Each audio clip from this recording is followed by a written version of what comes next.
Hi, ಇವತ್ತು ನಾವು ಸಾಗು ಮಾಡ್ತಾಯಿದ್ವಿ. ಬನ್ನಿ ಏನೇನು ಐಟಮ್ ಅಂತ ನೋಡೋಣ. ಬಟಾಣಿ, ಕಾರ್ನು, ಅವರೆಕಾಳು, ಕ್ಯಾಪ್ಸಿಕಮ್, ಈರುಳ್ಳಿ, ಟೊಮಾಟೊ, ಕ್ಯಾರೆಟು, ಆಲೂಗಡ್ಡೆ, ಬೀನ್ಸು ಎಲ್ಲ ಕುಕ್ಕರಲ್ಲಿ ಹಾಕ್ಕೊತಾ ಇದ್ದೀನಿ. ಸ್ವಲ್ಪ ಉಪ್ಪು ಹಾಕ್ಕೊತಾ ಇದ್ದೀನಿ, ನೀರು ಸ್ವಲ್ಪ ಹಾಕ್ತಾಯಿದ್ದೀನಿ, ಅರಿಶಿನ ಪುಡಿ ಸ್ವಲ್ಪ ಹಾಕ್ತಾಯಿದ್ದೀನಿ. ಈ ಥರ ಮುಚ್ಚಿ ತೆಂಗಿನಕಾಯಿ, ಬೆಳ್ಳುಳ್ಳಿ, ಲವಂಗ, ಸೋಂಪು, ಚಕ್ಕೆ, ಮೆಣಸು, ಈರುಳ್ಳಿ ಇದೆಲ್ಲ ಫ್ರೈ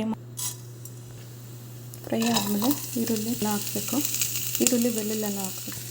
ಹಸಿಮೆಣ್ಸಿನ್ಕಾಯಿ ಹಾಕಿದ್ದೀನಿ 3, ಸ್ವಲ್ಪ ಶುಂಠಿ ಹಾಕಿದ್ದೀನಿ, ತೆಂಗಿನಕಾಯಿ ಹಾಕ್ತಾಯಿದ್ದೀನಿ. ಚೆನ್ನಾಗಿ ಹುರ್ಕೋಬೇಕು. ಬೇಯಿಸೋಕ್ಕಿಟ್ಟಿರೋದು ಒಂದು ವಿಸಿಲ್ ಸಾಕು. ಚೆನ್ನಾಗಿ ಬೆಂದಿದೆ, ಬೆಂದ್ಬಿಟ್ಟಿದೆ. ಹಿಂಗು, ಸಾಸು, ಜೀರಿಗೆ, ಸಾಸಿವೆ, ಉದ್ದಿನಬೇಳೆ, ಹಿಂಗು, ಈರುಳ್ಳಿ ಹಾಕೋಣ, ಚೆನ್ನಾಗಿ ಕಲಸೋಣ. ಕ್ಯಾಪ್ಸಿಕಮ್ ಹಾಕ್ತಾಯಿದ್ದೀನಿ, ದೊಡ್ಡ ಮೆಣಸಿನ್ಕಾಯಿ, ಮಿಕ್ಸಿ ಜಾರಿಗೆ ಕೊತ್ತಂಬರಿ ಸೊಪ್ಪು.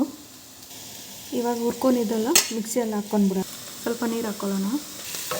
ಚೆನ್ನಾಗಿ ಫ್ರೈ ಆಗಿದೆ. ಇವಾಗ ಟೊಮಾಟೊ ಹಾಕ್ಕೊಂಡ್ಬಿಡೋಣ. ಚೆನ್ನಾಗಿ ಮಿಕ್ಸ್ ಮಾಡ್ಕೊಂಡ್ಬಿಡೋಣ. ಸ್ವಲ್ಪ ಉಪ್ಪು ಹಾಕ್ಕೊಂಡ್ಬಿಡೋಣ.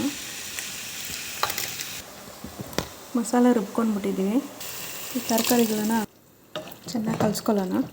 ರುಬ್ಬಿದ್ದ ಮಸಾಲಾನ ಇವಾಗ ಹಾಕ್ಬಿಡೋಣ. ಚೆನ್ನಾಗಿ ಕಲಿಸ್ಕೊಳ್ಳೋಣ. ಮುಚ್ಚಿಡೋಣ. ನೋಡೋಣ, ಚೆನ್ನಾಗಿ ಕಲಸಿ ನೋಡೋಣ. ಚೆನ್ನಾಗಿ ಬಂದಿದೆ, ರೆಡಿ ಆಗೋಯ್ತು. ಇವಾಗ ಸ್ಟವ್ ಆಫ್ ಮಾಡಿಬಿಟ್ಟಿದ್ದೀನಿ. ಬೇಕಂದರೆ ಚಪಾತಿಯಲ್ಲಿ ತಿನ್ಬೋದು, ಪೂರಿಯಲ್ಲಿನೂ ತಿನ್ಬೋದು. ನೀವು ಟ್ರೈ ಮಾಡಿ. ಇಷ್ಟ ಆದರೆ ನನಗೆ ಸಬ್ಸ್ಕ್ರೈಬ್ ಮಾಡಿ. Thank you.